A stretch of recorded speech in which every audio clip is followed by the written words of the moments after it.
K뷰티 열풍 정말 대단하잖아요. 근데 이 화려한 성공 뒤에요, 잘 보이지 않는 숨은 주역이 있습니다. 바로 화장품 용기 제조사들이죠. 네, 맞아요. 제품만큼이나 중요해지고 있죠. 오늘 여러분이 공유해 주신 기사나 리포트들 보면서 K뷰티 성장의 또 다른 핵심 동력, 펌텍 코리아, 여기 미래 성장 가능성하고 그 모멘텀을 좀 집중적으로 파헤쳐 볼 겁니다. 네, 흥미로운 주제죠. 이 기업이 왜 중요하고 또 앞으로 어떤 기회가 있을지 한번 같이 살펴보시죠. 좋습니다. 우선 K뷰티, 특히 그 인디 브랜드들 있잖아요.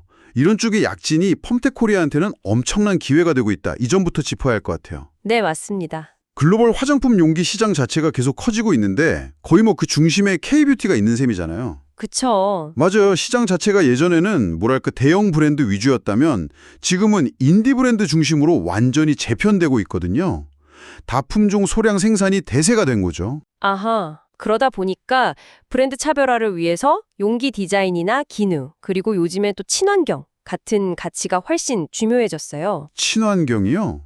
그 규제 이야기도 있던데요. 네네. 특히 EU 같은 곳에서는 2030년까지 모든 포장재를 100% 재활용이나 재사용 가능하게 만들려고 하잖아요. 네. 이런 움직임은 사실 펌텍 코리아처럼 친환경 기술을 가진 기업에게는 분명한 기회 요인이 될 수 있죠. 펌텍 코리아가 특히 주목받는 이유 중에 그 프리몰드 시스템, 이걸 빼놓을 수 없다고들 하던데 이게 정확히 어떤 강점이길래 인디 브랜드들이 그렇게 선호하는 건가요? 그게 핵심인데요. 펌텍 코리아가 국내에서 제일 많이 한 5,000개 넘는 자체, 금형, 그러니까 프리몰드를 가지고 있어요. 5,000개요? 와. 네. 이게 왜 중요하냐면 보통 신생 브랜드가 자체적으로 금욕을 만들려면 이걸 커스텀 몰드라고 하는데 시간도 오래 걸리고 돈도 엄청 들거든요. 그렇죠. 금융 개발 비용이 만만치 않죠. 근데 펌텍 코리아는 이미 가지고 있는 금형을 쓰니까 빠르면 5개월 안에도 신제품 생산이 가능해요. 속도랑 비용 면에서 완전 경쟁력이 있는 거죠. 개발 기간을 확 줄여주는 거군요. 그렇죠. 그러니까 수많은 인디 브랜드들이 펌텍 코리아를 찾는 아주 핵심적인 이유고요. 실제로 매출의 한 76% 정도가 여기서 나와요. 76%나요? 와, 대단하네요.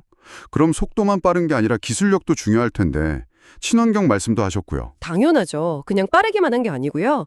예를 들면 펌프 용기 같은 거 원래 재활용 어렵잖아요. 네, 복합 소재라서. 네. 근데 이걸 단일 소재로 만들어서 재활용이 쉽게 한다거나 아니면 분해가 잘 되는 구조를 적용한다거나 이런 친환경 기술을 계속 개발하고 있어요. 그리고 최근에 보면 위생이나 휴대성 이런 거 중요해지면서 예전처럼 이렇게 덜어 쓰는 병, 자타입보다는 펌프나 튜브 아니면 스틱형 용기 수요가 늘고 있거든요. 네네. 확실히 그런 것 같아요. 바로 이 분야가 펌텍 코리아가 원래 강점을 가진 영역이에요. 그러니까 앞으로 수요 증가에 바로바로 대응할 수 있는 거죠. 이게 또 중요한 성장 포인트입니다. 이런 경쟁 우위가 실적으로도 딱 나타나고 있는 거죠. 작년 매출이 3,375억 원, 영업이익 484억 원. 와, 전년 대비 성장률이 엄청나네요. 네, 각각 18.6%, 37.1% 늘었죠. 영업이익률도 14.3%면 제조업 평균보다 훨씬 높고 K뷰티 수출의 선행지표다 이런 말까지 나온다니까 현재 모멘텀이 얼마나 강한지 알겠어요. 맞습니다. 그래서 증권가에서는 2027년쯤 되면 매출 5천억, 영업이익 700억 돌파도 가능하지 않겠냐, 이런 전망까지 나오고 있어요. 5천억 700억이요? 네, 여기서 또 눈여겨볼 점은 여전히 인디 브랜드 매출 비중이 높다는 거. 이게 63% 정도 되고요. 여전히 높군요. 네, 그리고 또 하나는 잠깐 주춤했던 미국이나 유럽 대형 고객사 수주가 다시 늘기 시작했다는 점이에요. 이게 앞으로 성장세를 더 단단하게 받쳐줄 수 있는 근거가 되는 거죠. 그럼 앞으로 이 성장세를 더 키워나갈 모멘텀, 구체적으로 어떤 게 있을까요? 당장 늘어나는 주문량 소화하는 게 중요할 것 같은데요. 네, 가장 직접적인 건 역시 생산 능력 확대죠. 지금 수요가 너무 많아서요. 그래서 제4 공장을 현재 짓고 있습니다. 사공장이요? 네, 2025년 10월 가동 목표고요. 이게 완공되면 기존 생산 능력이 한 20%에서 30% 정도 늘어날 걸로 보고 있어요. 오, 꽤 많이 늘어나네요. 그렇죠. 그럼 이제 공급 부족 문제도 좀 해소되고 더 많은 기회를 잡을 수 있게 되겠죠? 이게 아주 중요한 단기 모멘텀입니다. 생산 능력 확대 말고 또 다른 모멘텀은요? 해외 쪽 이야기도 있었던 것 같은데요. 네, 또 하나의 강력한 모멘텀은 역시 해외 시장, 특히 북미 시장 공략입니다. 미국 뉴욕에 영업사무소도 두고 직접 뛰고 있거든요. 아, 직접이요? 네. 근데 마침 또 타이밍이 좋은 게 미국이 중국산 제품에 관세를 엄청 높게 매기고 있잖아요. 그렇죠. 미중 갈등 때문에. 네. 그러다 보니까 미국 기업들이 중국 말고 다른 공급처를 막 찾고 있어요.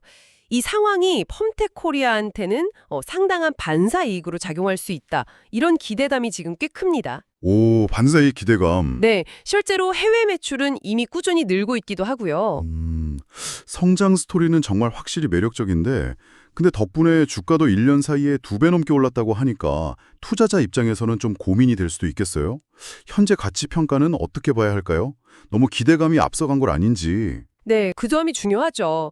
주가가 많이 오르면서 12개월 예상 실적 기준으로 보는 주가 수익 비율, 그 P/E안 있잖아요. 네, PER. 그게 한 16배 수준까지 올라왔어요. 그러니까 미래 성장 기대감이 이미 상당 부분 반영된 거 아니냐, 이런 해석이 많죠. 16배면 낮은 건 아니니까요. 그렇죠. 하지만 또 다른 시각도 있어요. 만약에 사공장 가동한 후에도 계속 공급이 부족할 정도로 수요가 세고 또 친환경 제품 같은 고부가가치 제품 비중이 더 높아져서 수익성이 더 좋아진다면 네. 그러면 현재보다 더 높은 가치 평가, 그러니까 뭐 밸류에이션 프리미엄을 받을 수도 있다 이런 거죠. DB증권 같은 데서는 PER 20배까지도 가능하지 않겠냐 뭐 이런 얘기도 했고요. 아, 20배까지도요? 네. 결국은 이제 앞으로 발표될 분기별 수주 실적이나 실제 나오는 데이터들이 이런 기대감을 계속 충족시켜 주느냐 이게 관건이 될 겁니다. 계속 지켜봐야죠. 정리를 좀 해보면 펌텍 코리아는 K-뷰티 확장, 인디 브랜드 부상, 친환경 요구 증대 이런 큰 흐름들을 아주 잘 타고 있는 것 같고요. 네, 그렇죠. 요게 또 공장 증설이라는 구체적인 투자와 미중 갈등에 따른 반사이익 가능성까지 더해져서 앞으로의 성장 모멘텀이 상당히 기대되는 상황이네요. 맞습니다. 이제 화장품 용기라는 게 단순히 내용물 담는 그릇, 이걸 넘어서서 브랜드의 철학이나 가치를 전달하는 아주 핵심적인 매개체로 진화하고 있거든요. 네. 펌텍 코리아는 바로 이 변화의 중심에서 기회를 잘 잡고 있는 기업이라고 볼 수 있겠습니다. 네. 오늘 저희가 이렇게 살펴본 내용들을 바탕으로 여러분께서는 펌텍 코리아의 미래 성장성과 이 모멘텀을 어떻게 보시나요?